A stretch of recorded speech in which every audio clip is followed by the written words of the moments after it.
Hi,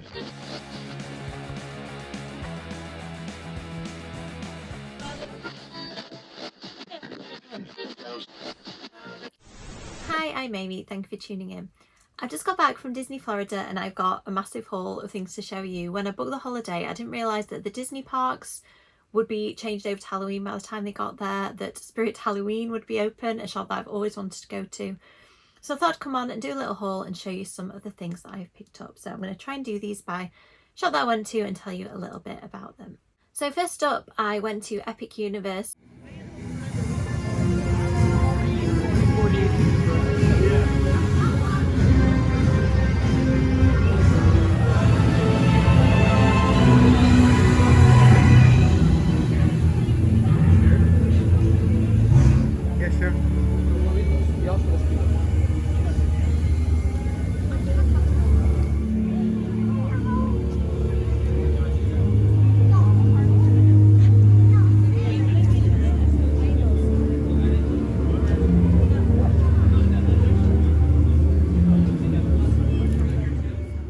Universe, it was absolutely fantastic. Darkmoor, the dark universe, was just exactly my aesthetic. It was so atmospheric and creepy. It's themed around Universal monsters, so of course I had to pick up a couple of things. My son obviously takes after his mother, insisted that he needed a vampire toy, so of course we went to Epic and managed to make that. So I love the fact that there is a tiny little bat that is detachable, which will no doubt get lost, but I thought that was a really good choice on his behalf with a little bit of help from me. Next, I picked up a Dracula mini handbag, purse, whatever you'd like to call it. Oh, it's still got all the packing in, let me get rid of that. I saw this on the internet. I love the fact that it's shaped like a coffin. I love the detailing inside. I think this would be really handy when I want to just grab a little bag and go. And then finally, I was very reserved in Epic Universe. I could have bought so many things. I bought this gorgeous Bride of Frankenstein notebook. I love the fact that this is spiral bound, so I've been using it as a list notebook already. It has really nice detail inside of the bride. I don't know how well you can see that or whether it's going blurry, but I just really liked this. Thought it would be nice to write some of my spooky stories in.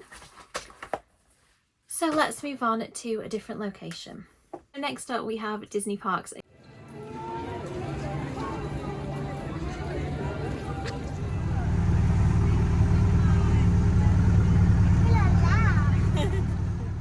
Again, I could have bought so many things there. The Halloween collection was just epic. It was almost so epic that I froze and didn't know what to buy. So I'll get spooky things in a moment, but first off I got this tiny little decoration for my desk.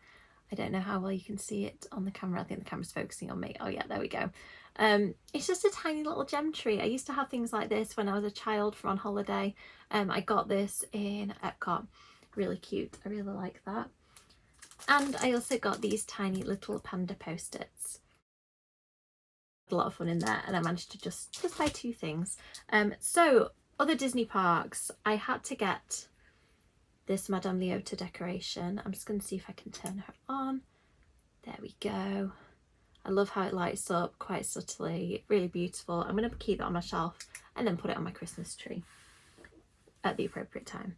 Then I saw this handbag, which I really liked, just the subtlety of this. There's something about the illustration that really kind of appealed to me. I like the fact that it looks kind of architectural, and I thought that it'd be really useful. Look at me buying sensible presents for myself on holiday. I thought it'd be really useful because it's sort of mini laptop size. I've got a netbook that I take on writing trips with me, so I thought this would be really handy for that.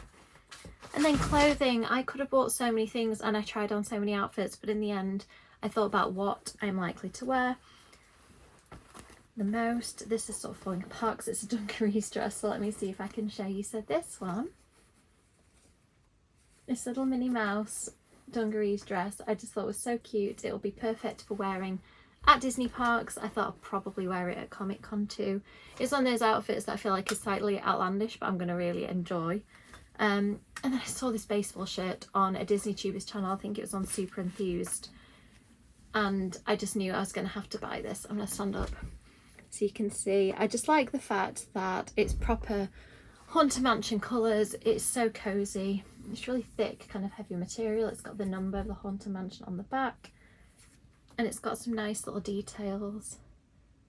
Like, I thought that was Hatbox Ghost. Oh yeah, it is the Hatbox Ghost with the mansion in front of him. So yeah, that is the clothing. Probably less clothing than I thought about actually. And then we have accessories. So as well as the Disney shops, I went to the Disney outlet and got a couple of things for my son from there, but also got this really nice crossbody bag. Assume you could wear this on your bag, but I've been wearing it, wear this bag on your back even.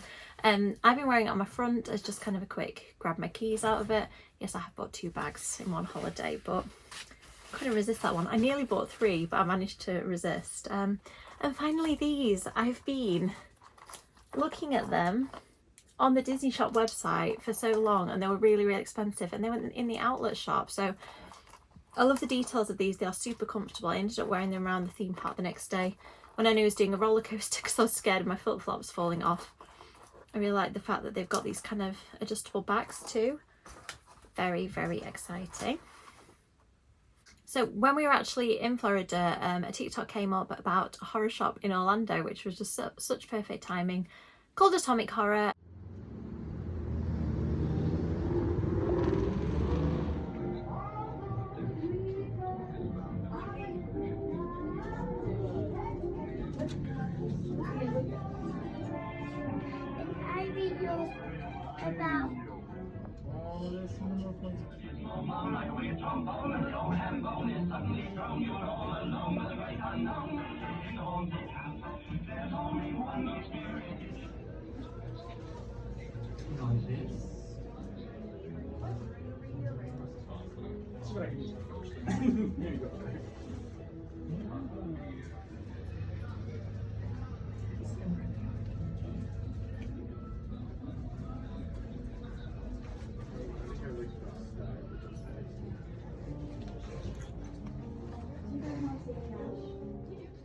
Really cool shop that sold horror books, merchandise. It's just absolutely amazing. So again, I could have bought thousands of things. I ended up buying this really cute tiny Sam from Trick or Treat bobblehead. I hope you can see him. I'm going to hold him up next to me, maybe it'll focus a little better.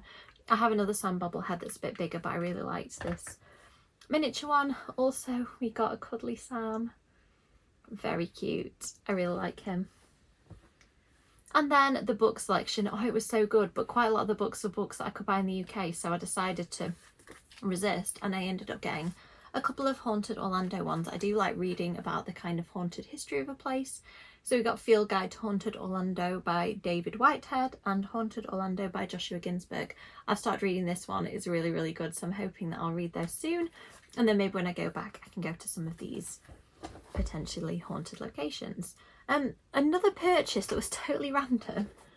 I found these for a very small price. Can't remember how much exactly I paid, but it was not a lot, in Walmart. And I have Random Stranger in a Disney park to thank for this. I'm going to hold them up so hopefully you can see them really well. Have you focused camera? Maybe not. So I saw somebody wearing some Jack Skellington shoes in the theme park, and of course asked him where he got them from, expecting him to say one of the Disney shops, and he said Walmart recently.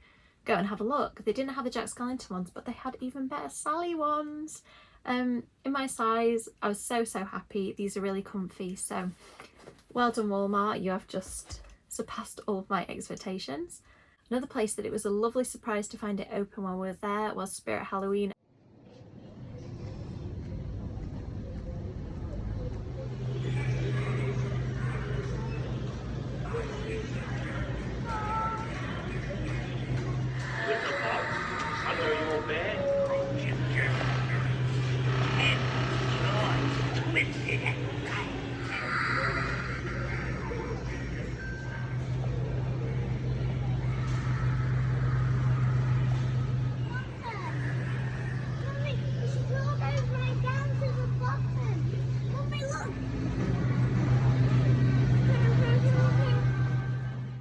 I could have bought so many things.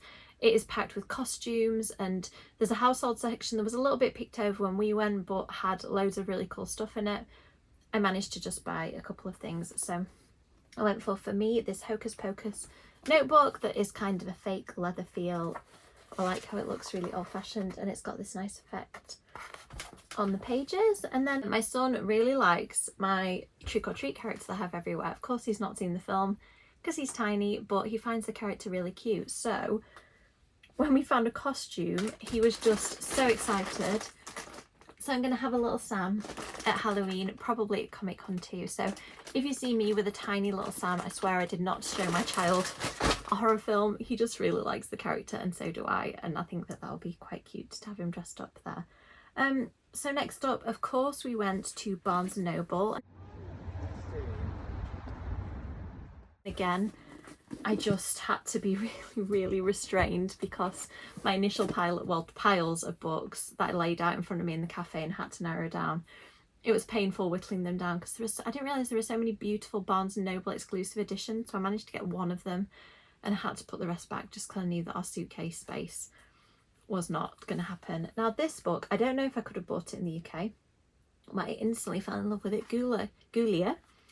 It is fully colour illustrated, about making friends being scary if you're a zombie. I mean, come on, it's so cute. I feel like I've got a little person who will really enjoy this in a year or two, and me who will enjoy this right now.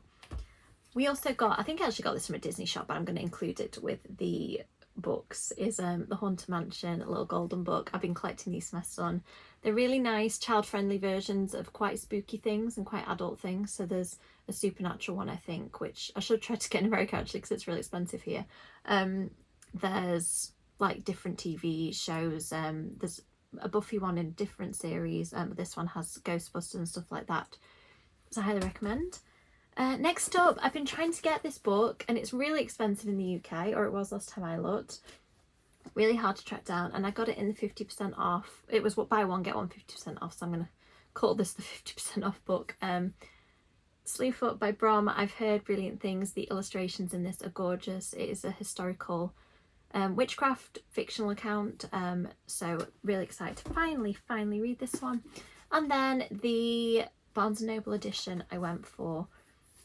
I don't really know what the significance of these sprayed edges is yet, but I'm excited to find out. I just thought this book was so pretty. It sounds really fun. How to Survive a Horror Story. It's about 7 authors who enter a manor and then have to survive the story. I've read things that are similar before, but I thought that sounded like a new and interesting take on the trope. And finally, the US edition of Anna Dressed in Blood. You're probably saying to me, if you know me at all, you already have a copy of this. Yes, I do. I have the UK edition, and this one has got a novella in, which I thought was going to be, you know, a nice little story at the end. Look how chunky it is. Really excited that there is a new Anna Dressed in Blood novella set, I think, 10 years later to celebrate the 10-year anniversary of this book coming out. So that is it, the haul. That is all the stuff that I bought while I was on holiday. Let me know if any of it piques your interest particularly. Let me know if you think I should buy more of certain things next time I go, because let's be honest, it's probably going to be sooner than I originally planned. Thank you so much for watching. As always, likes and subscribes are really appreciated, and I'll see you in the next video. Bye!